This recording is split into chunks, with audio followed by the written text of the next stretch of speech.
अस्सलाम वालेकुम। आज का जो व्लॉग है वो हमारा एक स्पेशल टॉपिक है कि जो पाकिस्तान से ह्यूमन ट्रैफिकिंग या ह्यूमन स्मगलिंग होती है उस पे हम डिस्कस करेंगे। पाकिस्तान के अंदर जो ह्यूमन ट्रैफिकिंग या ह्यूमन स्मगलिंग के जो लाज हैं उनको एफआईए, फेडरल इन्वेस्टिगेशन एजेंसी और passport and immigration and directorate Islamabad देखता है। और उसके अलावा ये तमाम इदारे जो है वो पाकिस्तान इंटीरियर मिनिस्ट्री के अंडर आते हैं, उनके अंडर ये काम करते हैं। पाकिस्तान के अंदर कोई भी शख्स जो स्मगलिंग के अंदर इन्वॉल्व होता है उसके ख़िलाफ़ जो केसेस हैं वो जो साइबर सिक्योरिटी है या स्मगलिंग के जो कानून हैं उनके तहत एफआईए के थ्रू चालान पेश किया जाता है और उनको कोर्ट में पेश करके उनको सज़ा दी जाती है। पाकिस्तान के अंदर इस वक्त बेशुमार इलीगल इमिग्रेशन है जिसके थ्रू लोगों को विदाउट डॉक्यूमेंट या लोगों को डंकी या गेम के थ्रू किसी भी कंट्री में इंटर करवाया जाता है। इसके इवज़ लोगों से एक अच्छी खासी रकम वसूल करके लोगों को ज़िंदगी और मौत की कश्मकश में डाला जाता है और विन एंड डाई सिचुएशन होती है जिसमें आपके कम चांस होते हैं। अगर आप लकीली बच जाते हैं तो आप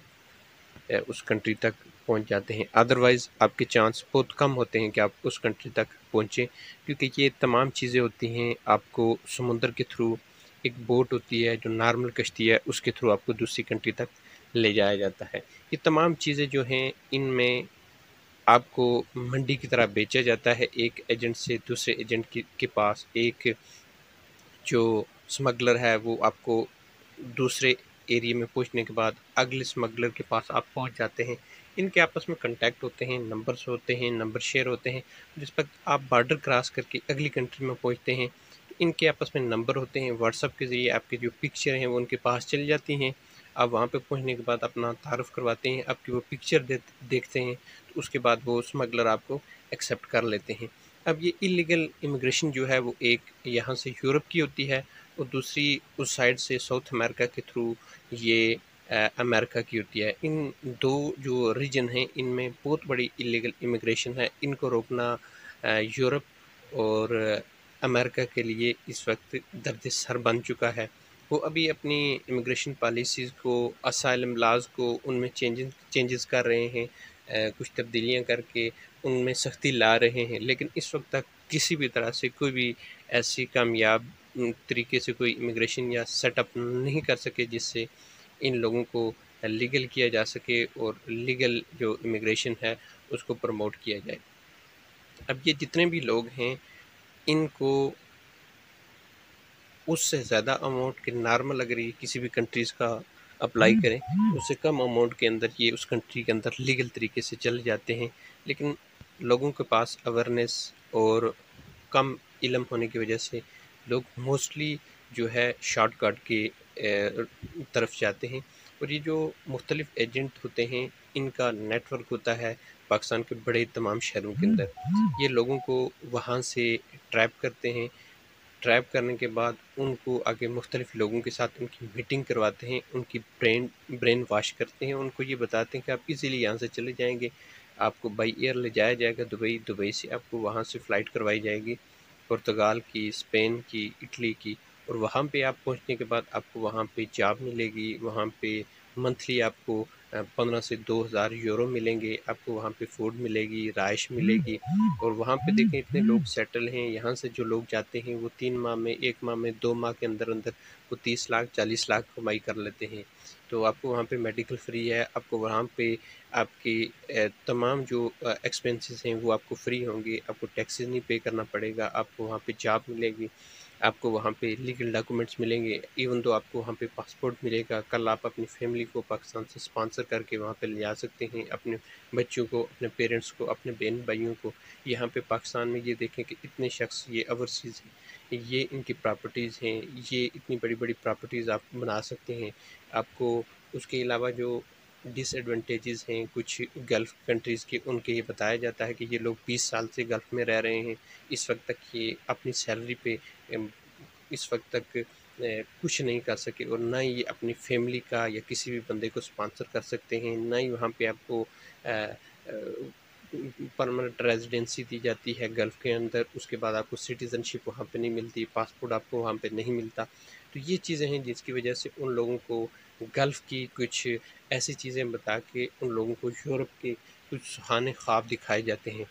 फिर उन लोगों को मोटिवेट करके उनका ब्रेन वॉश किया जाता है। वॉश करने के बाद उनको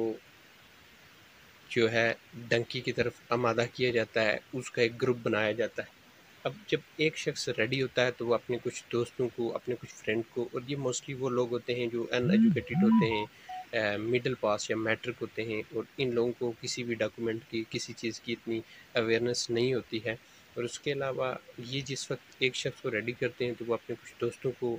यही चीज़ें बता के मोटिवेट करता है, उनको फिर इसी एजेंट के सब पास ले जाता है। इससे फिर व्हाट्सएप पे मुख्तलिफ़ तरीके से ये चीज़ें लिंक शेयर करते हैं, राब्ते होते हैं। तो इन तमाम को जो एक ऐसी तरीके से इनको एक्टिवेट करते हैं कि वहाँ पे एक अपना ग्रुप तैयार कर लेते हैं। इस तरह से जितने भी लोग जो मज़दूरी कर रहे होते हैं, जो गल्फ़ में हैं, इन तमाम को वो अपने साथ लगा लेते हैं, और फिर जो गल्फ़ में होते हैं उनको भी अपने साथ कनेक्ट कर लेते हैं, क्योंकि इनकी जो यहाँ से फ़्लाइट होती है वो मोस्टली यूएई में होती है, वहाँ से कतर हो सकती है या ये कंट्रीज़, इनको ये यूज़ करते हैं। और फिर उसके बाद इनका जो पाथवे है यहाँ से ले जाने के लिए, सबसे पहले ये पाकिस्तान से इन लोगों को किसी भी तरीके से गल्फ़ में ले जाते हैं। गल्फ़ का जो ई वीज़ा है वो ईज़िली मिल जाता है, 30 दिनों का ई वीज़ा होता है। पहले गल्फ़ में इनको शिफ्ट करते हैं, गल्फ़ में शिफ्ट करने के बाद फिर वहाँ से इनका जो आगे प्रोसेस होता है वो लीबिया का करवाया जाता है। फिर पाकिस्तान से इनको लीबिया ले जाया जाता है, और फिर लीबिया ले जाने के बाद वहाँ पे कुछ अर्सा इनको स्टे करवाया जाता है। और फिर वहाँ से आगे जो लीबिया के जो लोग होते हैं, क्योंकि वहाँ पे एक अफ्रीकन कंट्रीज़ है, बहुत ज़्यादा करप्शन है, स्मगलिंग बहुत ज़्यादा है, बहुत ज़्यादा इस वक्त कत्ल और ये तमाम चीज़ें जो इस वक्त मंशियात है या टेररिज्म है, ये एक्टिविटीज़ बहुत ज़्यादा हैं इस वक्त लीबिया के अंदर। वहाँ पे इतनी अच्छी लॉज नहीं है, इतनी अच्छी लाइन इन्फोर्समेंट एजेंसीज वहाँ पे इतनी एक्टिव नहीं है, गवर्नमेंट इतनी स्ट्रांग नहीं है, जिस वजह से इन लोगों को फ़ायदा होता है और वो उन लोकल लोगों के हवाले करते हैं।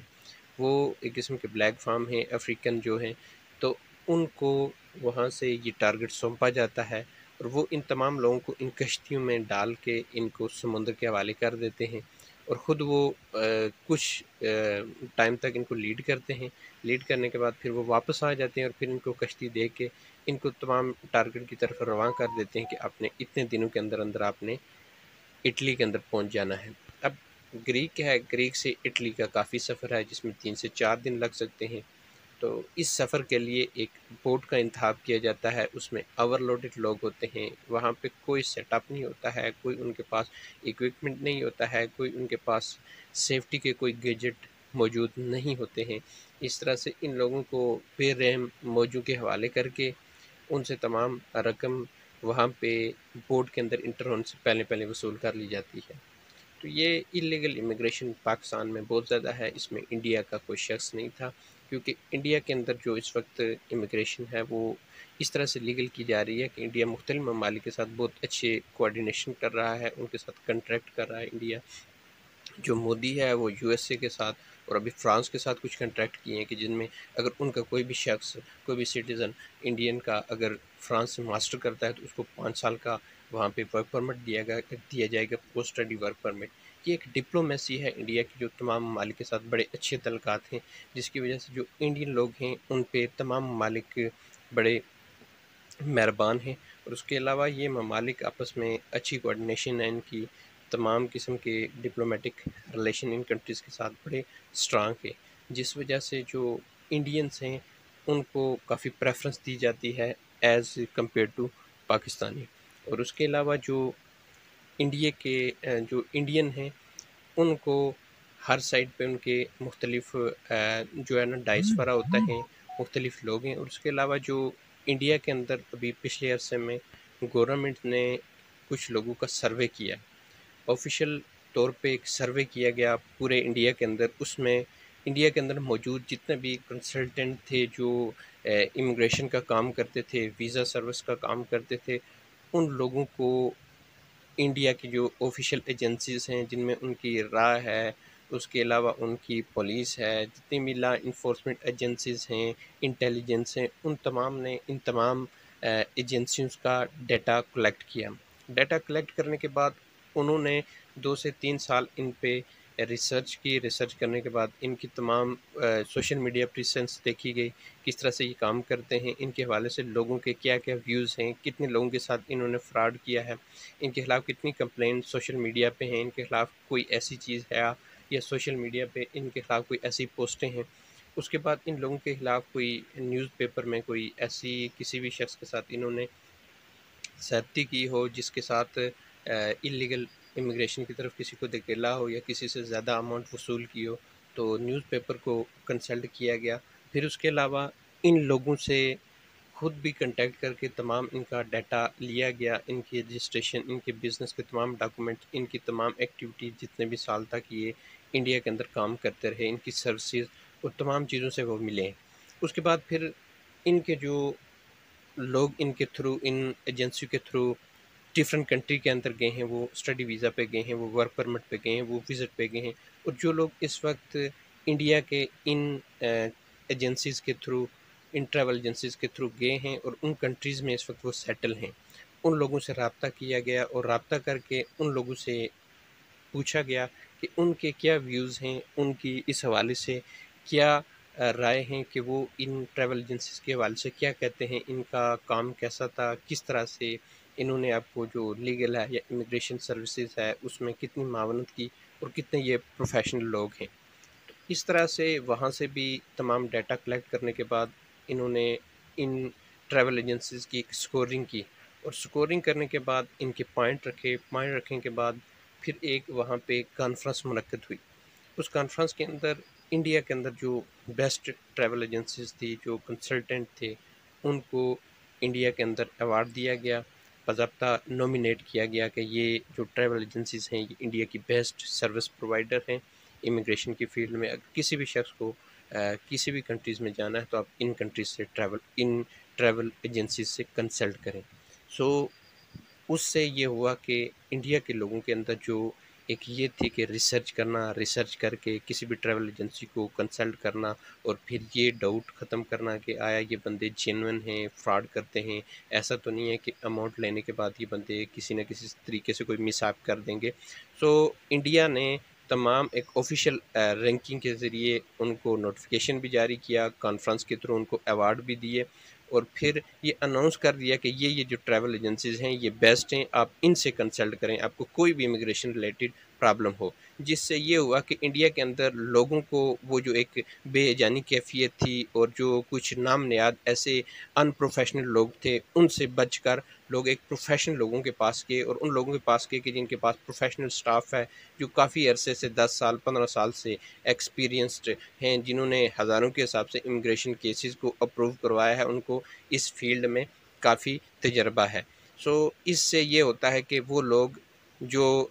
इनके पास आएँगे वो अच्छे प्रोफेशनल लोगों को डील करेंगे, जिनके पास प्रोफेशनल टीम होती है, प्रोफेशनल लॉयर होते हैं और एक्सपर्ट्स होते हैं जो इन फील्ड के माहिर होते हैं।